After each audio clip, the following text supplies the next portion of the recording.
going to go through the list now. What? No, we have to do a welcome back, man. Okay, go for it. Come on. Let's do You're it. not even going to say thank you to the listeners? All 10 of them? Just kidding. I think we have more than 10. Okay.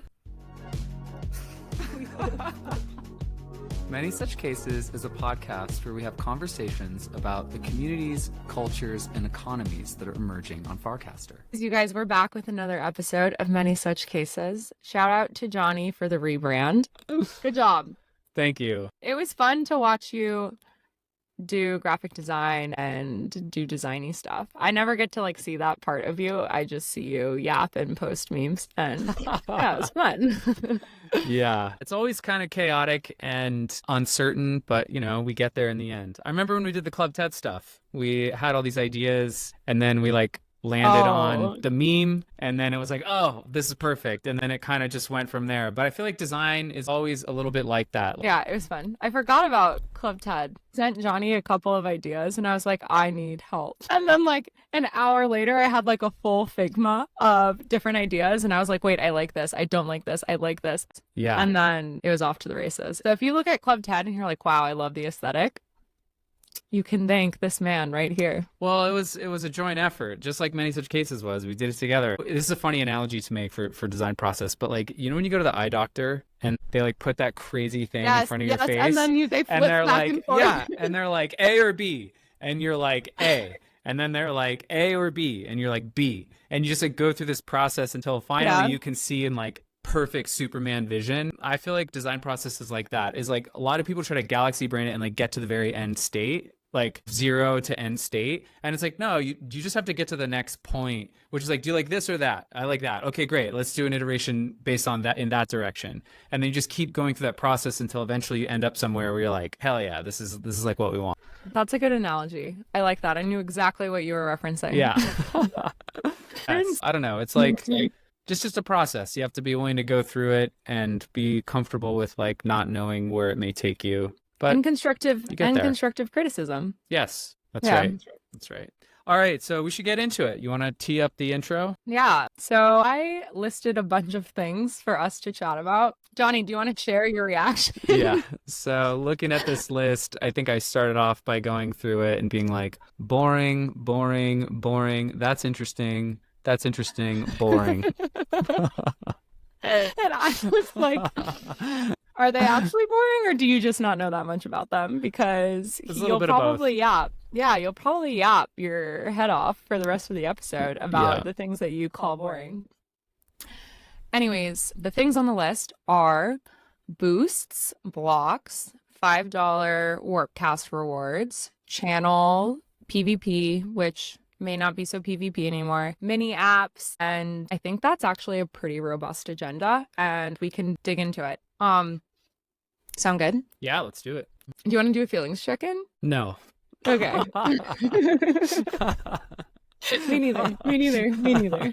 Anyways, first on the list is blocks. So a week ago, exactly actually, Varun casted block will be available to everyone on Warpcast in a few hours. Please let us know if you run into any bugs or issues. It basically prevents other users from interacting with your cast. So if you block someone, they can't quote cast or reply to you using Warpcast, and they won't show in your feed, your search results, or your notifications. And these are public, and so they're available to app developers over an API. So that's the quick context. I'll tee that up for you. I'd love to hear first your initial reaction, what you like about it. And then usually you just automatically go into what you don't like about it, but I want you to pause and then I can react. Yeah. Okay. So what I like about it is it feels kind of like a table stakes sort of thing. Of course they should have this. I think my first reaction was I don't care. I don't block people. I don't think I'm blocked by people because I'm not really a troll. Who knows? I don't know. Maybe people are annoyed by my memes, so they mute me. So I guess I'd say I'm probably not the target user. I don't have to deal with people harassing me or being dicks to me. But I know there's a lot of people out there on the internet who do have to deal with that. And to me, this just seems like a basic, obvious thing that should exist. I think the decision to make it optional to implement for developers, it's just a public API, and if you're creating a client, you can respect the block list or not. I think that's the right decision. One of the things that Varun and Dan have talked about a lot, in response to blocking, is that how do you do it in a decentralized protocol? Like you can't really enforce it when everything is sort of open by default. So I think mutes are not, right? Mutes are only on a client level and not on I a don't know. protocol level. Maybe, yeah. I think they're only on the client level because nobody knows who I have muted. Okay, so yeah, that seems like the right decision, and it's like, I don't know. I feel like a lot of times in crypto, generally people like galaxy brain it, and then you have to like do that in order to get to the simple solution, which is just like, oh yeah, it's just available in the API, and if you want to respect it, you can, and if you don't have to, and that's it. Yeah. I love the API because within hours of them launching it, shout out to MJC, he created block watch or something, block list, and it was basically just a repeat of who's blocking who on the protocol. And that's actually pretty cool that you can see that kind of information readily available, and you can see who's the number one most blocked or who's blocking who, and then you can see a lot of people are just blocking spammers, people who would just quote cast and not actually say anything. One thing that you didn't mention, and I had just watched Dan's YouTube AMA, he was describing that part of the reason why they released block and designed it as they did was because it actually allows a user to control the quality of conversation. Dan for the longest time was like, I'm not going to do quote casts because it just leads to trolling and dunking. And obviously quote casts I thought were pretty powerful. Once they got rid of reply bumping, it was like, oh, this is actually a way to continue expanding the conversation. I actually think that guy Tay Zonde, what's his name? Do you know who I'm talking about? No. Anyways, one time I replied to his cast and he quote casted me as his reply. And I responded and I was like, did you mean to quote cast me? Why did you do that? Like, why didn't you just reply? And he was like, no, I will quote cast things that I think are interesting conversations. And so with the block, you can basically determine like, oh, if this person is going to quote cast me to engage in good faith, then like, I'm not going to block them. But if there's other people who are just quote casting you to dunk on you, then you can block them and they'll no longer be able to quote cast you. Sure, they can screenshot you, but it's a little bit different because actually a lot of times on Twitter, I'll go and look at the quote cast and like view quote casts to see, oh, what are other people commentating on this? Commentating? Is that the right way to say that? Well, there's commentators, so commentating seems like it should be a thing. I think it's just commenting. No, but comment and commentating are, no, those are the same. Because otherwise you'd have a commentate. Call in the English majors, not me. I was a STEM major. Call in Dan Romero. Yeah. But so I'll do that a lot from a discoverability standpoint, and you can do that on Warpcast too. So I'll also be like, oh, who quote casted this, and like, what are they adding to the conversation? And I think it almost nixes the discoverability of like negative content. Once you see negative people pile on, it's just a lot easier for everybody else to pile on. So why not, have control over who can engage? I guess the downside is people could be like, oh, this is blocking free speech, but I'm like, not really, because I, as a user, am choosing who can respond to my content, and the platform is not choosing that for me. I guess it's a client decision ultimately, and different clients may make different decisions about that. I will say that I've done the same thing, like looking at quotes on Twitter, and I find it super entertaining because when someone posts, and there's people like Nikita Beard is like a genius at this. There's a real estate guy, I forget his name, but he's like a genius bait poster. Like he posts this one, he had this tweet and it was like a picture of a building. And then he added this like 2 foot by 4 foot deck. And was like, I remember I added this balcony and I could increase the rents by 50% or whatever. And like he knew full well that it was going to drive people crazy, And they all quote tweeted him? And they quote tweeted him. And I was like looking at the quotes on that tweet and they were hilarious. Like it's super entertaining. But I don't think he would block those people. Like he loves that. Like that's driving engagement to him. But I've also seen quote tweets that were hardcore dunks and were like virtuoso shit posts. Like they're so good, which I think the OP would not want, but I really enjoyed and found a lot of entertainment value in. So it depends. It depends. I agree with you that it's bad because it spreads like negativity in this like very cancerous way throughout the network, and it creates pylons, and it's just like really bad. But at the same time, if you're trying to optimize for entertainment value, they're pretty great. They can be pretty but great. like also like anybody who's like alpha level, like anybody who's like a true alpha, like isn't going to be like, oh, I'm going to block that person who's providing good entertainment about something. Like the most alpha out there can laugh at themselves, and so I don't think that they would be using the block function. Yeah. Okay.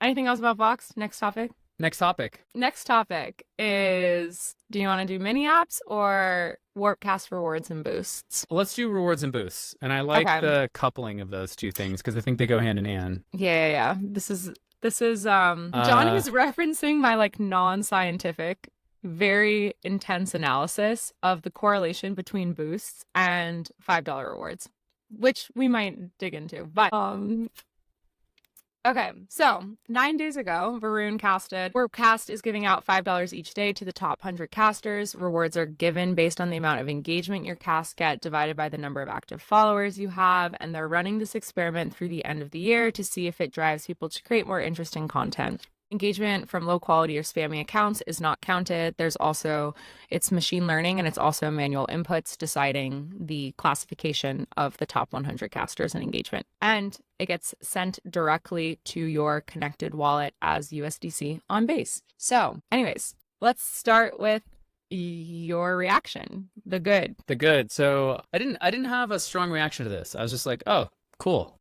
Do you think that? And then I went on with my day. Like $5 doesn't matter to you, or like what do you think it is? Yeah, it's because $5 doesn't matter to me, and I'm not, casting for the $5. Like I'm not doing it for money. I never have been. I don't think any of us are. Well, okay, that's not true. There's a lot of airdrop farmers who are. But... Yeah, I mean, we talked about this in the last episode with like Moxie and engagement and stuff, and so I guess like one thought there is that. It's an interesting decision. I mean, I think there's lots of good reasons for it that they chose USDC, which is capped, obviously, in terms of what it can be worth, as opposed to something like DGen or Moxie or some other sort of ERC20 token that has an uncapped upside. I'm interrupting you. I know. Okay. I know. This is the most interesting commentary you have on it. I mean, I guess like. Yeah, I don't think it's a big deal, to be honest. Okay. I don't like, and the data shows that, right? Like if you look at the Dune graph, hold on. Yes, the Dune chart is like not, who knows how much real information is there. There's probably a lot of noise in that. It has gone down since they announced this. Like, I don't know. I think there's you're 15 not explaining people. the Dune chart well. No one else can see the Dune chart except for you right now. So what you're telling me is, just so I understand, is that now 9 days later, you're looking at the Dune chart of, let's say, daily number of casts that are happening in engagement reactions. And you're seeing that this number has gone down since they launched this rewards experiment 9 days ago. And so you're kind of just like, this isn't that interesting to me, and it's not that interesting to other people. It's not like not interesting to me because of what's happening like quantitatively in the Dune chart. It's just like that was my initial gut reaction to it. I was kind of like, oh, that's cool, and then just went on with my day. I just didn't really think about it much. I don't think it's like that interesting as an experiment, because I think that the people who are casting like genuinely interesting content and are engaging with people like authentically, like I don't think that $5 is going to be the difference between them doing that versus not doing that, because that engagement, that interaction is kind of its own reward. I agree. So if you're, I agree with you. So to me, it's like, what's the $5 for? Like, if someone is really motivated by the $5, I doubt that that's going to result in like more and better engagement. Okay. So it just seems like, I don't know. I just saw that and I was kind of like, I don't get it. I don't understand what their thinking is going to happen by doing this. All right, that's fair. You're kind of like, I don't understand how they think this will meaningfully lead to an increased supply of interesting high quality content. It's like I get that the thesis is, well, if we do this, there will be like a higher supply of interesting content. But then my follow-up question is like, well, why? Okay. What makes you think that this specifically is going to result in that outcome? It's very unclear to me. I can agree with that. I do agree. Like, I am also skeptical. I've looked at every text-based social platform, the ones that have failed, the ones that haven't failed, looked at oh, have they like paid and rewarded content creators? And this just seems like a novel approach in that everybody's getting $5, which to your point, like most of the US based people are like, what? That's not a lot. But just to steel man the other side of like, oh, why this is an interesting experiment, which I think could have been a month-long experiment. I was surprised reading that it's going to be a whole year. Agreed. Like, I was like, oh, it's like September. That means you have September, October, November, December. You've like It's a 4 long more time. months. Yeah, that's a long time. My thinking is that it's actually quite powerful when it's coupled with a boost. And so I looked at the people who, let's say like Tony, anybody who's watching this, Tony Daddio, who works on the team, he casts out every day, like here are people who've gotten it consecutively, and then here are people who've gotten it for the first time.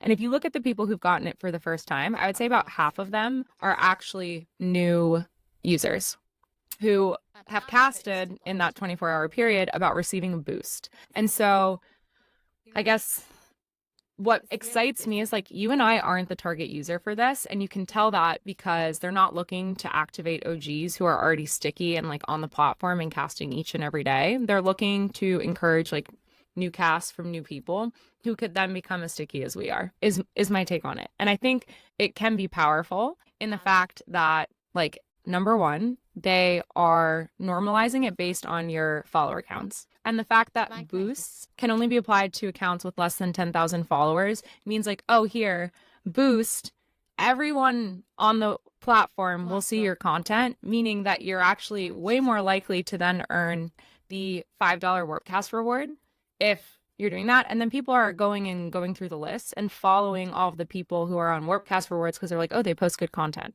And so I think it is doing a somewhat good job at activating newer accounts. And then to get like the dopamine rush of like, oh shit, like I'm on this leaderboard, like I made it. Like I think it's more about that than it is about getting 5 USDC straight into your wallet. I just monologued for a while, so I'm gonna shut up and let you react. I buy all that. I think that all makes sense. And the other thought I had while you were talking is that it could be that the reason why it's such a long experiment is because they, in some ways, the $5 is paying people back for creating the account in the first place. Yes. So it could be it could be like a filtering mechanism where it's like if you join the network, like a lot of people are going to like churn out or they're spam bots or whatever. So the attitude, like the perspective of the network is like, give us $5. Yeah. But then it could be like, well, but if you show up and you're, engaging and you're providing high quality content, then you're going to get reimbursed. And so the reason why you need to run the experiment for this long is because you're trying to see, does this act as like a kind of like a high quality filtering mechanism? Like can this scale? In which case, the view is, well, you're not spending $5. It's almost like you're staking $5 to prove that you're like not full of shit. And then once you've done that, by virtue of the fact that you've gotten a reward or you're on trending or you've gotten boosted or whatever, then you get the money back. Yeah. I don't know, just a thought. That's interesting. And I know Phil just casted something earlier today where he was like, oh, if you invite somebody and they get on the trending list within their first 30 days, you each get 100 USDC. And I think less about the money and more about the dopamine hit and like the concept of virality. I guess like taking a step back, like the comparison I can make here is that TikTok, like you can make TikTok videos and you have one go viral and then you're like, I'm hooked. Like I want to keep making videos. I want the next one to go viral. And so I think also running it as a longer experiment can be like, oh, how long will people cast? Like you can evaluate their behaviors to see like, oh, once they get one trending, like do they then want more and more trending? I also think the distribution is like, oh, I think it's more meaningful to give 100 potentially good casters $5 than to give 5 good casters $100. Agreed. Yeah, agreed. So anyways, that's my take on it. I also like boosts. People's reactions to boosts is reminding me of people's reactions to when they were in early Pearl games of like, will so-and-so cast more or less than 20 times in a day? And like Pearl was betting on those outcomes. And people would get like this, like it gamifies it in a way that encourages people to cast. Obviously, some people have an adverse reaction to it, but it's just interesting to see Merkle recreate some of that like behavioral reaction. I don't know. Okay, your turn. Yeah, I mean, it makes a lot of sense. I think the key to retention, I think, is recreating kind of the magic of what it felt like to join in the early days, which is what happened as a result of Dan kind of curating who could access it and who couldn't, is that very quickly you like met other people who shared your interests, and then you were engaging with them very quickly. And I think like boosts, I think, are a really good experiment to try to recreate that for new users. You know, so if you're casting about something interesting and you get a boost and it gets, and that cast gets like propagated out through the network, odds are, you know, the odds are increased that you're going to find someone who like shares those interests and then are going to interact with you, and that can create some connection that then leads to more engagement, higher retention, etc. So I think like it's a really good experiment. You know, I think that's and I'm optimistic that it'll work, because that's what, if you think about it, it's like a programmatic version of what was happening manually in the very early days. I will say that the other part of early days that we loved is that you could find really robust conversations in the replies, right? And there's this weird tension because I feel like a lot of OGs and like other people too, like any founder, and I think P. Fista was just saying this. I think DC Posh said this. They're like, I am not inclined to reply anymore. And so the only potential downside is that because none of us are inclined to be replying, like we just like it in the feed and we're not actually like adding on to the conversation. And so many of us have become like passive observers or like passive engagers. If I see somebody do a boost, I'm like, okay, let me say something interesting and reply and then like recast, etc., because I want them to be like, oh, this person like isn't just liking it, they're like adding into the conversation, because that's what I loved about early Farcaster. And so I hope everybody embraces that mindset. Otherwise, you're going to get like 20 likes, but if no one's adding into it, is it really increasing the quality? Yeah. So I have a funny analogy to make here, which is that when I was like in school, like in high school. I love your analogies. Okay. So like for a freshman year of high school,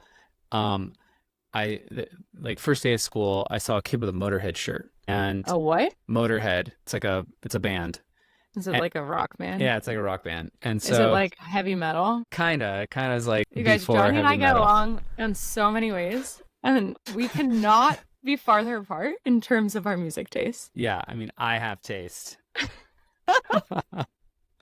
I'm like, does anyone have a happy song? And it's always like these like crazy death metal. I'm like, how do you listen to this and not get anxiety? Like every time I turn on a song, my Apple Watch is like, are Heart you rate okay? Spiking. Yeah. Well, I just drink cold brew concentrate and like listen to speed metal.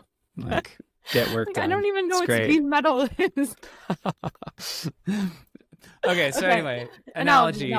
So in this little town outside of San Diego, kid has a Motorhead shirt on. I'm like, oh shit, you like Motorhead, I like Motorhead. Immediately we're going to be friends. Yes. And we did become friends. And then fast forward, like young, naive, dropped out of high school, moved to Los Angeles. I'm at LA, Whole baby. Foods. I'm at the Whole Foods on Fairfax, Santa Monica. And I see a guy in like a Misfits shirt. And I'm like 17. And I was like, hey, what's up? Like, I like the Misfits too. And it's like, he just looked at me like, what? Why are you talking to me? and like, it's just like it's like kind of funny and silly, but for me, in my little town, in my little school, like those interests were so niche that if somebody else shared them, it meant that you'd be friends. But then go to a place where those interests are not niche at all. In fact, they're like very common, and all of a sudden it's not enough of a shared interest to warrant, you know, being friends. And the analogy here is that the days of like, oh, you're on Farcaster and I'm on Farcaster, like we should be friends because we're both here. Like those days are gone. And now it's no longer special that like we're here. It's just like there's tens of thousands of people there. There's like lots of interesting, you know, projects and founders and conversations. And so it's like no longer special enough that we both happen to be in the same digital space that it's a reason to like engage. There needs to be something more. So I'll bring this to channels. Channels actually scale this, because if you have a small enough channel, or if you have a niche enough channel, it could be like, oh, you're here and I'm here, and that simple fact is strong enough justification for us to interact with each other. Whereas if it's on the main feed, it's like, who cares? There's already tens of thousands, hundreds of thousands of people interacting in this space. It's more like a city, less like a town. Just because you're here is not a good enough reason to interact. Okay. That's how I'd like, because I've noticed the same thing, you know? I mean, are like, you replying to people? No, nowhere near the extent that I was, a year and a half ago. Granted, you're also like much busier now with crossing 1 million and creator rewards, et cetera, et cetera. You are busier. No, like it's true. I am. But I don't think I'm unique. I mean, I think it's you, DC Posh, a lot of people. I think have become more passive. I am still replying. I mean, I reply to people. I just think it's like, I think that the degree to which I'm engaging in like real conversations. Carriers. Like there's like, do you consider yourself a culture carrier? I don't know what that means. Ugh, neutral evil. A classic. Okay. Anyways, I think that people look at Farcaster and have different relationships to it. My relationship to it is like, I want this to succeed. What can I do to make it succeed? And other people, I think, look at it and they're like, this is my social media platform and I want it to serve me. And I get that. That's like what you should do as a user. What I've decided is like, I look around and I'm like, some OGs are like, I'm leaving the platform or like whatever. And I'm like, no. Like, I feel an obligation to like, I loved Farcaster so much that I want other people to have that same experience that I had when I joined. Who said this recently? Will Minshew. He just said, I actually think the most compelling thing about Farcaster is not it as a product, but it as a culture. And I wholeheartedly agree with that. And I think Jackson, when we had our dinner in New York, said the same thing. He's like, the key differentiator and what keeps me coming back is the fact that it is this culture of people who are helping shepherd this product in this vertical. And I don't know, maybe I'm just like a psycho. And I think like there is a responsibility the same way that Murtaza has casted and been like, even though I have 10,000 followers now, like I will do what I can to respond to every single one of you. And like, that's the right approach to take. If you're really going to be like, we're early and we want this to succeed. I don't know. Yeah. Personal take. I agree. I mean, I think that there's a culture. There's definitely like a Farcaster culture, and it was created by, the early users. I don't know. I've said this before. I kind of maintain that what the network wants is for those people not to really matter. Like, I'll give you two examples. It's like the DGen channel when it first started, and just the whole culture of like DGen, degenerate that join the network. Like, it's not me, it's not my culture, but I think it's super important that emerged. And that it has its own kind of people, its own art, its own, memes, language, and so on. Like Reply Guys is another channel that I feel like just has its own vibe. And it's very different from what the OG vibe was. And I think that again, just channels, I feel like in order for the network to scale, you need to see what happened in the early days of the network happen thousands more times. Yes. And like, we don't want one, like when people say like, oh, Blue Sky is like, it's like woke and it's cringe or whatever, and Twitter is right wing, whatever. Like, to me, that's a sign of failure. Like a sign of success is that it's like, you can't say that it's one thing, it's many things. Okay, I agree with you. Maybe culture was the wrong word to say, but it's like, I think it's values in that. Yes, agree. DGen was a completely different topic. They had different motivations. But if you went into the DGen channel, it was still the people who were the quote unquote culture carriers there were still operating in a very like back and forth in good faith. Like, oh, you have questions, let me answer your questions. Like, here's some new collaboration. Like, I think that there's still some sort of common thread across all of them. Same with Reply Guys. Melissa Burberry, she's hosting the ongoing poker. She's done it in the Reply Guys channel because she's fostering community and really cares about people there. And I think that's kind of like what I'm getting at. And maybe that's more of a values thing. And from a channel perspective, like if we're going to say channels are cozy corners and communities, like that type of like culture, whatever we want to call it, is very appealing. Like people love spending time with other people who make them feel good. Yes. And so maybe the thing is like, I agree with you. and we can get into channels. Like, actually, we should segue into channels because like now we're just like chit chatting, Yep. yapping. But that's the best way for channels to thrive is like if a niche expert comes into a channel, let's say wine, you want to put your content out there and you want people to ask questions. And then as an expert, you want to assert your expertness by like responding to all of the questions that you're getting as a reply, or like, oh, somebody has a different opinion and like you can then counter it. And so I agree with you that channels are the way to make this scale. But we're not there yet. We're not there yet. Yeah. So Okay. speaking of which, you want to tee up the next topic? Is it channels? Channel PvP, Which we just talked about for a Yeah. while. Okay. Who channel PvP. Who you guys, you know me. I'm so positive like all the time, but this one really irked me and I impulsively casted about it after the fact. Anyways, just to tee this up, Dan Romero and Dan we trust, but he asked a question asking about channels. I forget what the cast actually was, but ultimately everyone was like, oh, he's asking a question about channels. Let's engage genuinely. And then he proceeded to just turn every single answer into a no as he replied and went through all of them. And everyone was like, ow, ouch, like what? Like, okay.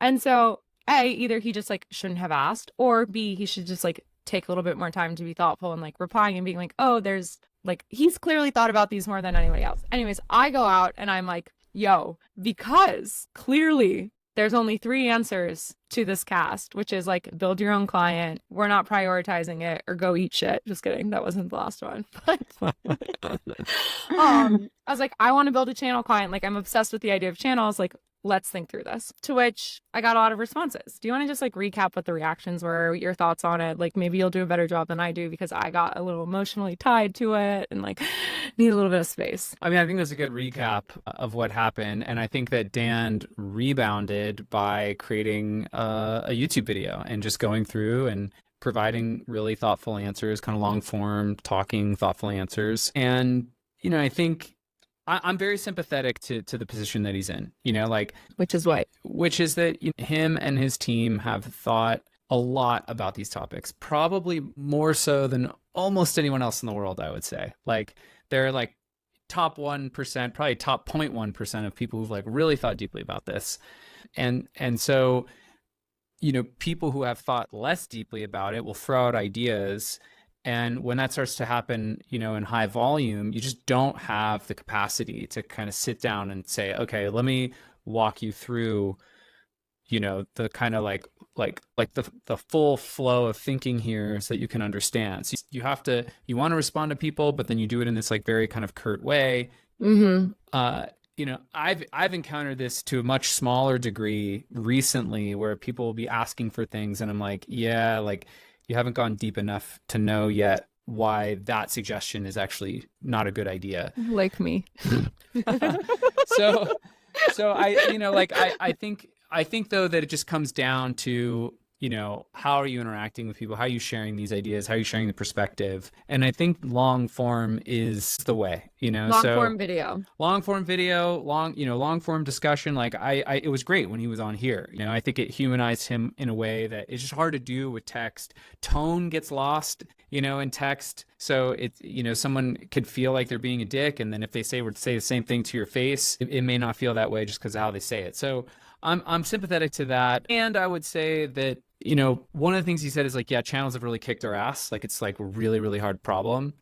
I would love to just see more of their thinking, more of like, what are the assumptions they've made or haven't made? Like, why is it so hard? What are the hard parts? What are the brick walls that they're running into? Like, I don't know, maybe crowdsource some of it. Like Phil today, you know, shared a mock-up. It was an interesting idea. Are they going to do it? Who knows? But like, you know, if the network as a whole was sort of on the same page with the team, with Merkel, with regard to like, what are the hard parts and why are they hard? You know, you never know. Like, you could see some really creative ideas come from like unsuspecting places. As it relates to channels, you mean? Yeah, and I Yeah. think that like humanizes the team. It also brings people up to speed on kind of like what the problems even are, why it's Yeah. hard, etc. So I don't know. I kind of I'm gonna both sides it. I see both sides as a user, someone who's very passionate about channels. It frustrates me that there isn't more innovation there, that they're not exploring it more. We talked about this in the last episode. Like it's super demoralizing when they're like, no one goes to channels, and so we're not going to work on going to channels. Like I come to the opposite conclusion. So I totally get it from the perspective of the user. It's frustrating. And from the perspective of the team, I get how it's like, you just don't have the capacity to kind of like, Yeah. write a 2,000 word blog post or like do like a Q&A session that takes all day. So Yeah. I thought that his response on video was really, really smart. Well, it sounded like what's kicked their ass is just what everybody's been saying for a while. They're just like hashtags, and like it's not like, oh, you're going to a channel to find out something specific. And then so that's like the negative, right? Like that's why he's like, oh, they're not successful because there's no like flourishing ecosystem of channels right now. And then he also was like, but we've got people casting in channels, which is more than Twitter's been able to do with all of their groups and circles, et cetera, et cetera. Right. And so he like counts that as a win. But then I'm like, yeah, but you call yourself a Twitter Reddit hybrid. So like, why are you comparing yourselves to being like successful as it relates to Twitter when actually compared to Reddit, you've like failed? Well, and Like- also too, like I guess, you can get the causal arrow backwards. Like is the reason why there's not a thriving channel ecosystem is because they haven't put more effort into channels. Yeah, I guess like my takeaway was after my little petty my petty cast, I was like, you know what, fine. Like listening to the AMA, I was like, okay, it sounds like you need to go find like more niche subject matter experts, which is exactly what Quora did in order to grow their platform, which wasn't like topic based, but it was like, okay, here's experts coming and like Q&A. And talking to Club TED too, there's tons of communities where like they could benefit from this. And so I might just go out and try and like pitch like emerging people who could be subject matter experts across different domains where honestly, like a lot of Farcasters don't. Like Ted has like a dumb amount of followers in that channel, Ted it, because they're all fake. Sorry. But like there's channels that I think could be amazing that people on Farcaster don't have expertise in but appreciate. So like wine, like coffee, like people fucking love coffee. Yeah. Like so I think that personally I'm just going to be like, okay, let me try and pitch 20 quote unquote emerging experts in all of these different topics that are appreciated across the board that are non-crypto topics, because I'm sorry, like I don't want to talk about crypto topics that much, and see what happens. That's like my own personal experiment.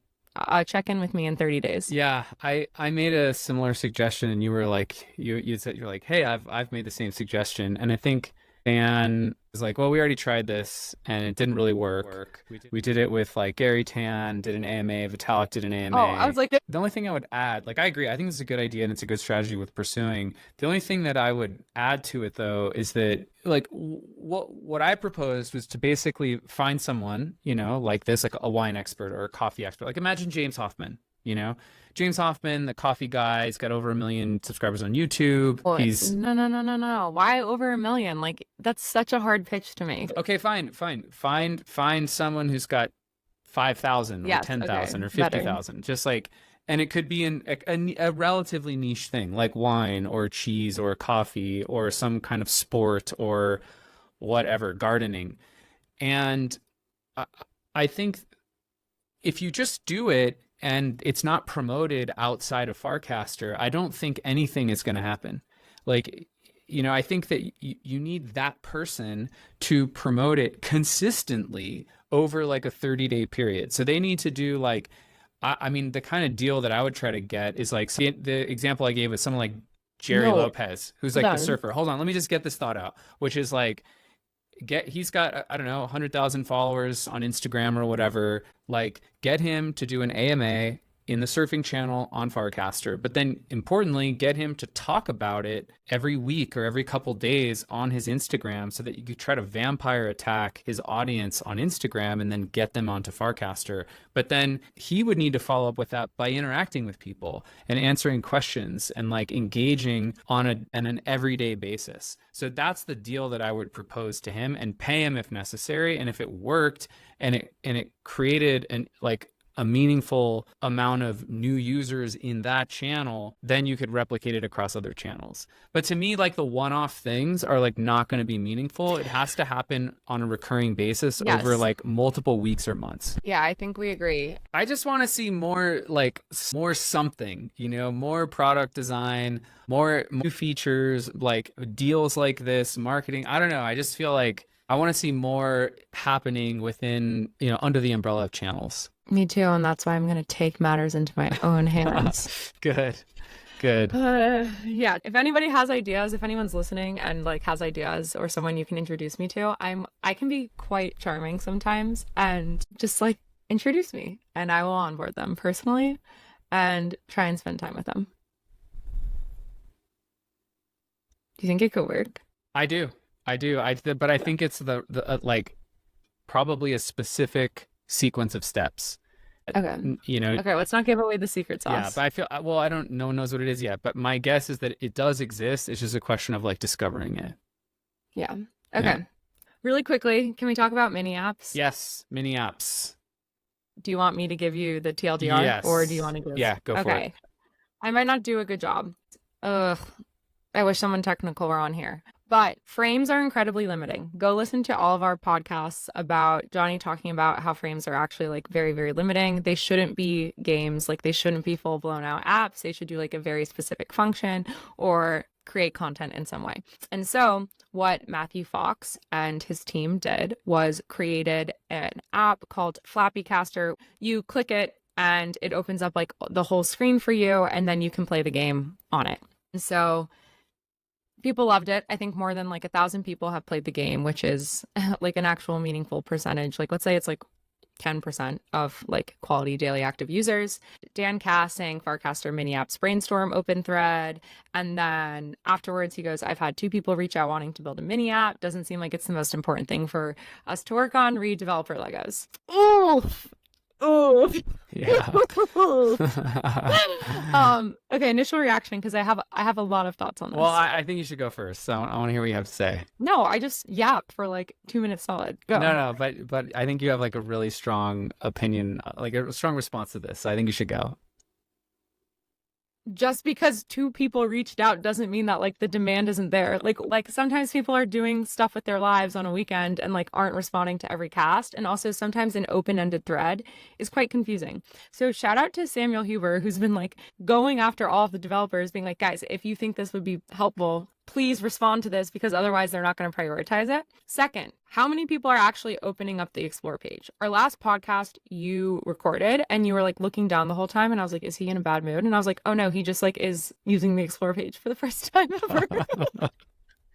And so I don't think explore is the best. And I think having mini apps, or like what I would call deep links, the same way that like when you're on Instagram and you can like click through and fill out a form, like I think that's a way more powerful way where like it's actually opening up a full website or another app within the Warpcast app would be huge. And in an ideal world, a frame would actually just, you click the frame and it opens that up for you instead of like linking you out to the Safari page and like things get messed up and like, I don't know. Mm-hmm. I can see this being used for paragraph. I would rather just scroll a whole article. I think it'd be great for games.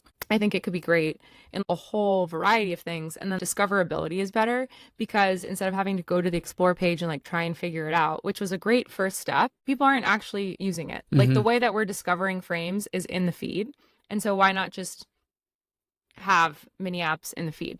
Like it's like the next step of what we want for the developer experience and the user experience. So anyways, that's like my little, like, I was just like, oh my God, how can you be like, only 2 people reached out to me, we're not going to work on it? I was like, maybe if you also did it and like had this whole suite of things available so that every developer was like, oh, it's really easy to create a mini app, you would, boom. Yeah. I don't know. I don't know. Yeah, I agree. I mean, I think that one of my criticisms, I think, of that style of product development is that it like really lacks conviction.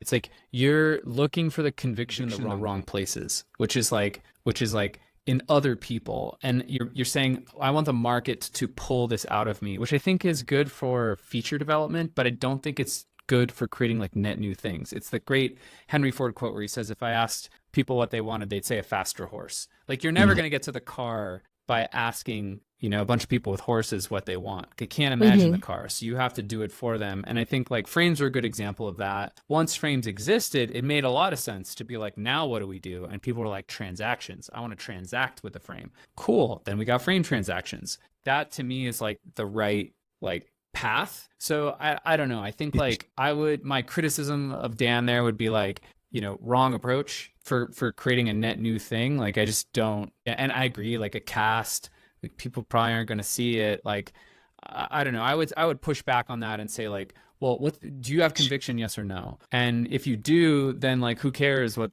the reaction is? Maybe the better approach would be to get a group chat together, share some wireframes with a handful of developers and say, show of hands, how many people would actually commit to building something on this if we launched it? And specifically, what would you build?